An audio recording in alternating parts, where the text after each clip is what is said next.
एक बूढ़ी माई रोज मिट्टी के गणेश जी की पूजा करती थी। बेचारी बुढ़िया के बनाए गणेश जी रोज गल जाते थे। उसके घर के सामने एक सेठ जी का मकान बन रहा था। बुढ़िया माई सेठ जी के मकान पर जाकर मकान बनाने वाले कारीगर से बोली, भाई मेरे मिट्टी के बनाए गणेश जी रोज गल जाते हैं, आप मेरी पूजा के लिए पत्थर से एक गणेश जी बना दो, आपकी बड़ी कृपा होगी। मकान बनाने वाले कारीगर बोला, माई जितनी देर में तुम्हारे लिए गणेश जी बनाएंगे उतनी देर में तो सेठ जी की दीवार पूरी कर देंगे। बुढ़िया यह सुनकर गुस्से से बोली, भगवान करे टेढ़ी दीवार टेढ़ी हो जाए, और दुखी मन से घर वापस आ गई। इधर कारीगर को दीवार पूरी करते करते शाम हो गई, परंतु दीवार बनाने से पहले ही टेढ़ी हो जाए।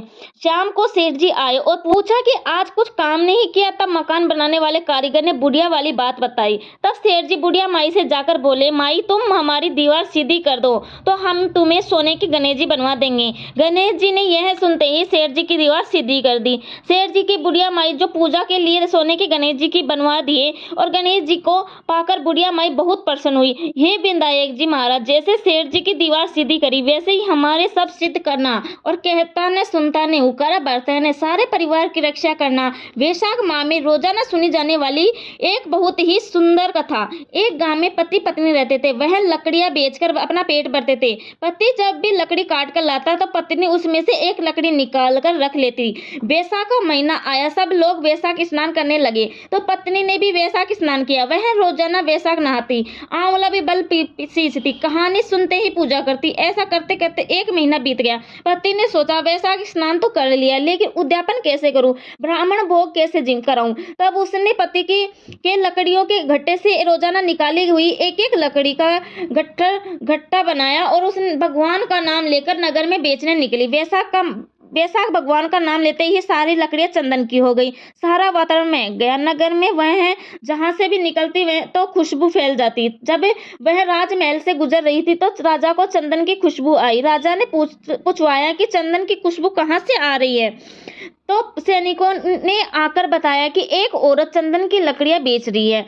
जब लकड़ियों की कीमती पूछवाई तो वह बोली, जितना आप चाहें दे दे, मुझे 5 ब्राह्मणों को जिमाना है, उनको जिमाऊं उतना सामान चाहिए। राजा ने सैनिकों को 7 ब्राह्मणों को जिमाने के लिए सामान भेजवाया, उसके घर भिजवा दिया। उसके घर जाकर दाल बाटी और चूरमा ब्राह्मणों को जिमाया, दक्षिणा दी और ब्राह्मणों का आशीर्वाद लिया। उधर उस दिन पति का लकड़ियों का घट्टा बिका नहीं तो उसे को देर हो गई। इधर ब्राह्मणों में भगवान के आशीर्वाद से उसकी झोपड़ी महल में बदल गई। रसोई में 36 पकवान तैयार हो गए। पति घट्टा बेचकर आया तो उसे झोपड़ी दिखाई नहीं दी तो पड़ोसन से पूछने लगा तो पड़ोसन बोली, तुम तो लकड़ियां बेचते रहते हो, तुम्हारी पत्नी स्नान ध्यान पाठ पूजा करती है, ब्राह्मण जिमाती है, बाकी तुम जानो। इतने में उसकी पत्नी आ गई। पति से बोली, यह अपना घर है। पति को गुस्सा आया और वो बोला, तूने चोरी की या डाका डाला जो अचानक से इतना धन आ गया। तब वह बोली, मैंने वैशाख स्नान किया,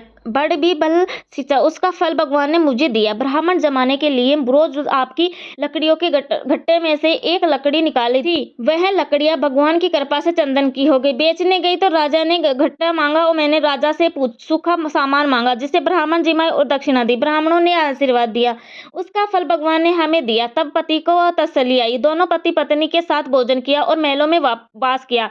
हे भगवान, जैसे उन पति पत्नी के भंडार भरे वैसे सबके भरना, खोटी की घड़ी अधूरी ही पूरी करना। वैशाख की कहानी। एक राजा था, वह रोजाना गंगा स्नान करने जाता था। उसके कोई पुत्र नहीं था। राजा बहुत दुखी रहता था। उसने वैशाख महीना स्नान ध्यान व्रत उपवास दान धर्म तथा दया में व्यतीत किया। वह रोजाना गंगा मैया में कहता, हे गंगा मैया मुझे एक बेटा दे दो। उसकी आशा से उसने वैशाख स्नान किया था। वह रोजाना सुबह जल्दी स्नान करता था और सोचता था कि सबसे पहले गंगा स्नान मैंने किया है, लेकिन उसके आने से पहले ही पानी हिलता हुआ नजर आता था। तब उसे विचार आता कि नगरी में ऐसा कौन स्त्री पुरुष है जो मेरे से पहले ही स्नान कर जाता है। उसको यही उत्सुकता मन में रहती थी। उसने प्रण किया कि अगर कोई स्त्री होगी तो मैं उससे विवाह कर लूंगा। उसी सोच में वह एक दिन जल्दी उठकर गंगा स्नान के लिए गया। वहां जाकर उसने देखा कि एक बंदरिया स्नान करके पेड़ पर चढ़ गई। वह अचंभा करने लगा कि बंदरिया रोजाना गंगा स्नान करती है। वह गंगा किनारे एक पेड़ पर रहती थी और राजा के आने से पहले ही स्नान कर लेती थी और गंगा मैया से कहती थी कि गंगा मैया राजा को बेटा दो तो 1800 बोते देना। बंदरिया मनुष्य की भाषा बोलती थी और राजा के कहते ही बोल देती थी। राजा बोलते वैशाख भगवान विष्णु भगवान मुझे एक बेटा दो, तो बंदरिया बोलते ही मुझे 1800 पोते दो। भगवान ने दोनों की बात सुनी और दोनों को आशीर्वाद दिया। राजा के विचार किया कि मैंने गंगा किनारे मन में संकल्प लिया था मुझे उसे पूरा करना चाहिए और सैनिकों को बुलाकर कहा कि जाओ गंगा किनारे एक बंदरिया है, उसे लेकर आओ, मैं उससे विवाह करूंगा। राजा के सैनिक बंदरिया को लेकर आए। राजा ने आला गीला बांस कटाकर फेरे ले लिए और बंदरिया को महल में रख लिया। राजा के पहले से ही रानियां थी। वे सब रानियां बंदरिया से चिढ़ने लगी कि हमसे बच्चा नहीं हुआ, इसलिए राजा बंदरिया से बच्चा चाहते हैं। अब बंदरिया महल में ही रहने लगी। बहुत दिन हो गए। कुछ दिन बाद वैशाख महीना वापस आया। एक दिन राजा ने खाना खाकर राम की गुठली को वहीं छोड़ दिया। बंदरिया आई और उस गुठली को खा गई। उस गुठली से उसके गर्भ रह गया। यह बात पूरे राजमहल में फैल गई। जब बंदरिया को सातवां महीना लगा तो वह राजा से बोली कि मुझे बच्चा होगा और तब मैं कैसे आवाज दूंगी और मेरी आवाज से कोई आएगा ही भी नहीं। राजा ने उसकी बात सुनकर कहा कि तुम सही बोल रही हो। यह बात सोचकर राजा ने उससे महल में घंटी लगवा दी और बंदरिया से कहा जब भी तुम्हें तकलीफ हो तब घंटी बजा देना और उसके डोरी बांधकर बंदरिया के हाथ में पकड़ा दी। थोड़े ही दिनों बाद रानियां बंदरिया के महल में उससे मिलने गई तो उस घंटे को देखकर उससे सारी बात पूछी तो बंदरिया ने बताया कि राजा ने लगवाई। रानिया ने विचार किया कि अगर उसको बच्चा हो गया तो हमारा मान घट जाएगा। इसी बात से परेशान होकर रानियों ने कहा कि घंटी बजाकर दिखाओ। राजा आते ही यार नहीं। बंदरिया ने रानियों के कहने से घंटी बजा दी। ये घंटे सुनकर राजा आए तो सभी रानियां हंसने लगी और सब ने राजा का मजाक उड़ाया और कहा कि राजा भी जानवर की प्रवृत्ति होती है उछल कूद करने की, इसी उछल कूद में घंटी बजा देगी तो आप बार बार राजसभा छोड़कर आएंगे। राजा ने भी रानियों की बात का समर्थन किया कि सही कह रही है। उधर रानियों ने विचार किया कि जब उसके बच्चा होगा तो नदी में फिकवा देंगे और राजा से कह देंगे कि पत्थर हुआ है। रानियों ने यह बात दासियों को समझा दी। अब बंदरियों के बच्चा होने का समय आया। बंदरिया को पीड़ा होने लगी। तब उसने घंटी बजाई। घंटे की आवाज सुनकर राजा नहीं आए। राजा ने सोचा कि बंदरिया जानवर है, ऐसे ही बजा दी होगी और राजा नहीं आए। उधर रानियों ने जब घंटे की आवाज सुनी तब उस दासी को बुलाकर बंदरियों के महल में गई और बंदरिया को समझाने लगी कि बच्चा होता है तब आंखों पर पट्टी बांधते हैं। बंदरिया ने भी ऐसा ही किया। अब उसके सुंदर सा राजकुमार हुआ। सभी रानियों चकित रह गई कि इतना सुंदर राजकुमार पैदा हुआ है, तब अब हमारा अपमान होगा और बंदरिया मान बढ़ जाएगा। इसे नदी में फिकवा देते हैं और राजा से कह देंगे कि पत्थर हुआ है। रानियों ने दासी को एक लकड़ी का बक्सा दिया और बच्चे को उसमें रखवाकर कहा कि तुम इसे नदी में फेंक कर आ जाओ। दासियों ने ऐसा ही किया और बंदरियों के पास पत्थर लाकर रख दिया और बंदरिया से कह दिया कि तेरे पत्थर हुआ है। बंदरिया बहुत दुखी हुई। उधर राजा को कहलवा दिया कि बंदरिया के पत्थर हुआ है। राजा बहुत दुखी हुए और विचार किया तब रानियों के ही बच्चा नहीं हुआ तो जानवर के कहां से बेटा होगा। भगवान की इच्छा समझकर राजा ने मन में संतोष कर लिया। इधर एक दासी ने बक्से ले जाकर मिट्टी की खान में रख दिया, उसको नदी में नहीं फेंका। मन में विचार किया कि मैं इस बच्चे को नदी में फेंक कर पाप क्यों कमाऊं, मैं तो इसको रानियों के आदेश से यहाँ लाई हूँ, अब इसको मारकर मुझे क्या मिलेगा। यह उसे रात के अंधेरे में वहीं रखकर आ गई और सोचा कि रात के अंधेरे में मुझे कोई नहीं देखेगा। सुबह जब सूरज की किरणें निकली तो कुम्हार के घड़े बनाने के लिए मिट्टी लेने गया। वहां बक्से में ऐसे बालक के रोने की आवाज आई तो खोल कर देखा तो इतना सुंदर राजकुमार था। कुम्हार कुमारी बहुत खुश हुए क्योंकि उनके भी कोई संतान नहीं थी। उन्होंने सोचा भगवान से रोजाना प्रार्थना करते थे, आज तो भगवान ने सुन ही ली। बच्चों को लेकर घर आए और इधर रानियों ने दासी से पूछा कि बच्चे को को बहा दिया गया तो दासी ने कहा कर दी। इधर दिन प्रतिदिन बच्चा बड़ा होने लगा। थोड़े दिनों बाद बच्चा बड़ा हुआ तो वैशाख भगवान की कृपा से बच्चे को सब कुछ पता चल गया कि मैं किसी राजा का राजकुमार हूँ, इनका बच्चा नहीं हूँ। बच्चे ने अपने कुम्हार पिता से कहा कि मुझे मिट्टी के हाथी घोड़े बनाकर दो। कुम्हार ने बच्चे को हाथी घोड़े बनाकर दिए। बच्चा मिट्टी के हाथी घोड़े लेकर कुएं में पाल कर जाकर बैठ गया और वहां बैठा बैठा मिट्टी के हाथी घोड़े से बात करने लगा और उसने बोला कि पियो पियो पियो रे मिट्टी के हाथी घोड़े पानी पियो। तभी राजा की दासियां कुएं पर पानी भरने आई तो दासियों ने कहा कि कहीं मिट्टी की हाथी घोड़े भी पानी पीते हैं क्या। इस बात पर बच्चा खूब हंसा और कहने लगा कि कहीं राजा की रानी के भी पत्थर पैदा होते हैं क्या? यह सुनकर दासियां चकित रह गई कि यह बात बच्चे को कहाँ से पता लगी। वे दासियां महल में आई और तो रानियों से सारी बात कह दी। रानियों ने सोचा कि यह बात राजा तक ना पहुंच जाए। इसी चक्कर में रानियों ने राजा से शिकायत की कि कुम्हार का बच्चा कुएं पर दासियों को गाली दे रहा था, इसलिए कुम्हार को देश निकाल दे दो।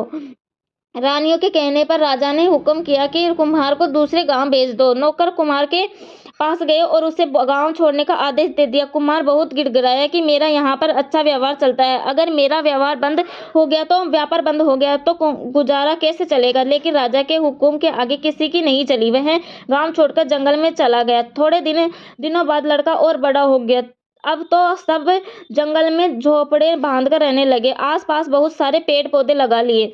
घर के बाहर छाया हो गई सब। अब कुम्हार का बेटा एक पेड़ के नीचे बहुत सारे घर में पानी से भरकर बैठ जाता और जो भी कोई उधर से निकलता उनके पानी पिला देता। कुछ दिन बाद चैत्र का महीना आया। गांव की लड़कियां गणगौर बनाने के लिए मिट्टी लेने कुम्हार के घर गई। दिनों में तेज धूप थी तो उनको प्यास लगी। सब ने कहा हमें पानी पिला दो, लेकिन कुम्हार के लड़के ने कहा पानी एक ही शर्त पर पिला सकता हूँ कि तुम सब लड़कियां मेरे चारों तरफ परिक्रमा लगाओ। सब लड़कियां कुम्हार के बेटे के साथ साथ परिक्रमा लगाती हुई और पानी पीती गई और मिट्टी के घड़े लेकर घर आ गई। घर आते ही सब लड़कियों की तबीयत खराब हो गई। तब बेची को बुलाकर नब्ज दिखवाई तो बेची ने कहा कि सब लड़कियां गर्भवती है। सबके घर वाले चकित रह गए। सब ने लड़कियों ने से पूछा कुम्हार के बेटे की सारी बात बताई। सब गांव वाले परेशान हो गए। सब उस पर कुम्हार के लड़के के पास गए। उन्होंने सारी बात कुम्हार से बताई। इसने सब लड़कियों से 7 फेरे लगवा दिए।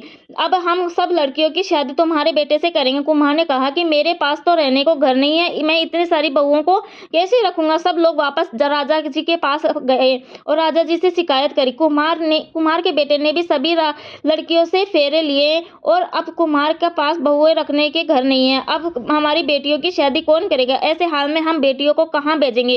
राजा ने सभी की बात सुनी और खुद कुम्हार के घर गए और उनको कहा कि मैं सबके लिए घर बनवा देता हूँ, सबको बहू बनाकर लाओ। कुम्हार और राजकुमार राजी हो गए और हाँ भर दी।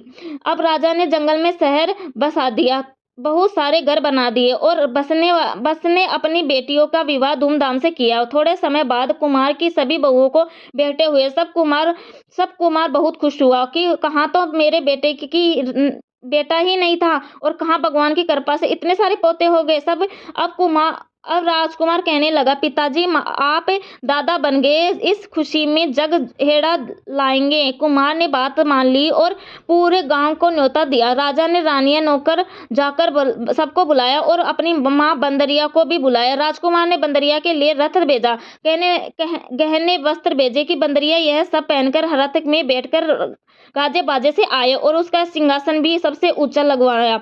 अब सब गांव वाले आ गए, राज परिवार भी पूरा आ गया और बंदरिया भी रथ में बैठकर आ गई। सब बंदरिया को सबसे ऊंचे आसन पर बिठाया। यह देखकर सभी रानियां क्रोधित हो गई कि हमारी इज्जत कम कैसे करी, हमको नीचा आसन दिया। सब ने राजा जी से कहा कि आपने कुम्हार की इतनी सहायता करी और इसने आपका सिंहासन नीचे लगवाया जबकि बंदरिया का आसन ऊंचा लगवाया है। राजा जी बोले थोड़े देर में बात करते हैं, पहले सबको भोजन कर लेने दो। इधर राजकुमार ने सभी पत्नियों से कहा कि यह बंदरिया मेरी माँ है और मैं इसका बेटा हूँ और तुम सब इसकी बहुएं हो, इसीलिए सभी पत्नियां बच्चों को माँ की गोद में देती जाओ और पाँव छूती जाओ। सभी बहुएं बंदरिया को बच्चे गोद में देती गई और पाँव छूती गई। यह सारा दृश्य सभी गांव वाले देखते रह गए। राजा जी व उनका सारा परिवार भी देखते रह गए। यह सब देखकर राजा जी को अचंभा हुआ और उसने राजकुमार को बुलाकर पूछा कि यह क्या हो रहा है। राजकुमार ने सभी रानियों व दासियों को बुलाकर कहा कि यह मेरी माँ है और आप मेरे पिता हैं और यह सब आपके पोते हैं। राजा ने पूछा कि यह कैसे हो सकता है। तब राजकुमार ने दासी का हाथ पकड़कर कहा कि सच बताओ। तब दासी ने डर के मारे सारी बात बताई कि बंदरिया के बेटा हुआ था और मुझे रानियों ने कहा कि इसको नदी में फेंक आओ, लेकिन मैंने इस कार्य को पाप समझकर इसे कुम्हार की खान में छोड़ दिया। यह वही राजकुमार है महाराज जो बंदरिया से हुआ था और आपको झूठ कहा था कि बंदरिया के पत्थर हुआ। राजा जी बहुत खुश हुए और वे सभी बहुओं और पोतों को महल में ले गए। तब उन रानियों और दासियों को देश निकाल दिया गया। राजा जी ने बंदरिया से कहा कि मैंने तो वैशाख महीने में भगवान से एक बेटा मांगा था और भगवान ने इतने सारे पोते के दिए। यह सुनकर बंदरिया बोली कि महाराज, आप सब सुबह स्नान करने आते थे, तब कहते थे कि मुझे बेटा देना, और मैं कहती थी कि भगवान मुझे राजा को एक बेटा देना और मुझे 7800 पोते देना। मैं नहीं जानती थी कि मैं क्या बोल रही हूँ। मेरी तो जानवर प्रवृत्ति थी, लेकिन वैशाख भगवान ने मेरी अनजाने में कही हुई बात भी सच कर दी। राजा जी अपने बेटे, बहुओं और पोते के साथ बहुत खुश हुए। हे वैशाख भगवान, राजा जी की इच्छा पूरी करी वैसी सबकी करना। कहता ना सुनता ना हुकारा बरताना, अपने सारे परिवार की मनोकामना पूरी करना। विनायक जी की कहानी, एक लड़का था तो कोई काम नहीं करता था। उसकी माँ हमेशा उसको डांटती थी कि बेटा कोई तो काम करा कर, लेकिन वह तो गणेश जी को सड़ता रहता था, कोई काम नहीं करता था। एक दिन माँ ने उसको घर से निकाल दिया तो वह गणेश जी का नाम लेकर चला गया। चलते चलते दूर जंगल में निकल गया और गणेश जी को सुमरन करता रहा। गणेश जी ने सोचा कि यह तो मेरे नाम से निकलता है, जंगल में इसे बाघ वगैरह खा जाएंगे। यह सोचकर गणेश जी प्रकट हो गए और लड़के से पूछा कि कहाँ जा रहा है। लड़के ने कहा, मैं गणेश जी से मिलने जा रहा हूँ। गणेश जी बोले कि मैं ही गणेश जी हूँ। लड़के ने कहा, मैं कैसे मानूं कि आप ही गणेश जी हो। गणेश जी ने कहा, तुम मांग कर तो देख। लड़के ने कहा, जो मांगूंगा वह दोगे आप। गणेश जी ने कहा, एक बार मैं ही मांग लेना, बार बार नहीं दूंगा। तो लड़का बोला कि सोचने दो। लड़के ने सोचकर मांगा, तो डोलो ही राजा को पूछो, गजराज को डाल भात गेहूं का फल का ऊपर ढपसो, खांड को परोसना वाली ऐसी मांगू, जाने फूल गुलाब को। विनायक जी बोले, तूने तो बहुत सारा मांग लिया, पर जा, तेरे ऐसा ही हो जाएगा। अब तू घर चला जा। विनायक जी अंतर्धर्य हो गए और लड़का अपने घर आया तो देखा कि झोपड़ी का महल बन गया और पीठे पर छोटी सी बहू बैठी थी। घर में बहुत सारा धन हो गया। आकर अपनी माँ से बोला, माँ, विनायक जी ने बहुत सारा धन दे दिया। तो माँ बहुत खुश हो गई। हे विनायक जी महाराज, जैसा उस बच्चे को दिया वैसा सबको देना, कहता ना सुनता ना हुकारा बरताना, अपने सारे परिवार की रक्षा करना। एक बार एक राजा के 2 रानियां और एक मुंह बोलने वाली बहन थी। सभी साथ साथ रहते थे। राजा अपने मुंह बोलने वाली बहन की सारी बातें मानते थे, चाहे वह सही हो या गलत हो। बड़ी रानी बहुत ही धार्मिक प्रवृत्ति की थी। वह अत्यधिक व्रत उपवास किया करती थी। बड़ी रानी वैशाख के परिवार का रविवार का एक व्रत करती थी और बड़ पीपल तथा आकड़े के पेड़ की पूजा किया करती थी। छोटी रानी चापलूस प्रवृत्ति की थी। उसने अपनी मुंह बोली बहन को पटा रखा था। छोटी रानी जानती थी कि राजा को अगर खुश रखना है तो उसकी मुंह बोली बहन को भी खुश रखना होगा, तो वह वही कार्य करती थी जिससे उसकी ननद को खुशी मिले। लेकिन बड़ी रानी को चापलूसी पसंद नहीं थी। एक बार की बात है, जब वैशाख महीना आया तो बड़ी रानी ने वैशाखी रविवार का व्रत किया और बड़ पीपल आंकड़े की पूजा करने के लिए महल से बाहर चली गई। पूरे दिन घर से बाहर रही तो इधर छोटी रानी को बड़ी रानी के खिलाफ शिकायत करने का मौका मिल गया। छोटी रानी ने कहा कि देखो जीजी, बड़ी रानी मालूम नहीं कहाँ टोटके करती है, पूरे दिन घर से बाहर रहती है, बड़े पीपल और आंकड़े की पूजा करती है। तब राजा की मुंह बोली बहन ने अपने भाई से कहा कि देखो भाई, बड़ी रानी पता नहीं कहाँ टोटके करती है। आप नगर के सभी बड़ पीपल और आंकड़े के पेड़ कटवा दीजिए। भाभी पूरे समय महल से बाहर रहती है और बड़ पीपल और आंकड़े के पेड़ की पूजा करती है। लोग देखेंगे तो क्या कहेंगे, फिर हम तो राजकुल के वंशज है, हमें धन दौलत की क्या कमी है। तब राजा ने अपने सिपाहियों को बोलकर सारे बड़ पीपल और आंकड़े के पेड़ कटवा दिए। बड़ी रानी ने सुना तो उसे बहुत दुख हुआ, लेकिन छोटी रानी और ननद को बहुत खुशी हुई। इस तरह वैशाख महीने का दूसरा रविवार आया तो बड़ी रानी ने वैशाखी रविवार का व्रत किया और वह बड़ पीपल तथा आंकड़े के पेड़ की पूजा करने की सोचने लगी। तब उसने चूरमे और लड्डू बनाए। एक थाली में रोली मोली और चावल, मेहंदी, काजल, कच्चा सूत, चुनरी, जल का लोटा तथा पूजा के सारे सामान और घी का दीपक लेकर महल से बाहर बड़ पीपल और आंकड़े की पूजा करने के लिए निकल पड़ी।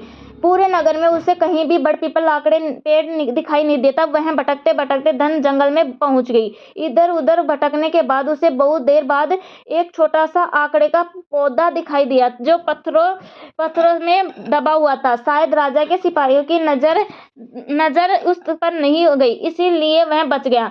बड़ी रानी को बहुत खुशी हुई। उसने बड़ी वहीं बैठकर आंकड़े से पौधे की पूजा की और उसने आंकड़े के पौधे पर के पास एक छोटी सी तलाई बनाई और उसमें लोटे का जल सींच दिया। चूरमा बाटी, भोग लगवाया और रोली चावल चढ़ाया। सूत बांधा, मेहंदी लगाई, काजल लगाया, चुनरी उड़ाई और घी का दीपक जलाया। फिर वहीं बैठकर बड़ी रानी के ने कथा सुनी और राजा और प्रजा की खुशहाली की कामना की। फिर वह महल में आ गई। इस तरह समय बीतने लगा। राजा को शिकार खेलने का बहुत शौक था। एक दिन राजा सिपाहियों और मंत्रियों के साथ घोड़े पर बैठकर घने घने जंगल में पहुंच गया। ज्येष्ठ का महीना था और बहुत तेज गर्मी पड़ रही थी। राजा शिकार की तलाश में जंगल में पहुंच गया, लेकिन उसे कहीं शिकार दिखाई नहीं दिया। वह बहुत देर तक शिकार के लिए भटकते रहे। धीरे धीरे उन लोगों के पास खाने पीने का सामान भी खत्म हो गया। अब राजा को बहुत तेज पानी की प्यास लगी, साथ ही सभी मंत्रियों और सिपाहियों को भी भूख प्यास लगी। सभी गर्मी से बेहाल हो रहे थे। तब राजा ने अपने मंत्रियों को हुक्म दिया कि ऊंचे पेड़ पर चढ़कर देखो आसपास में कहीं जल का स्रोत है या नहीं।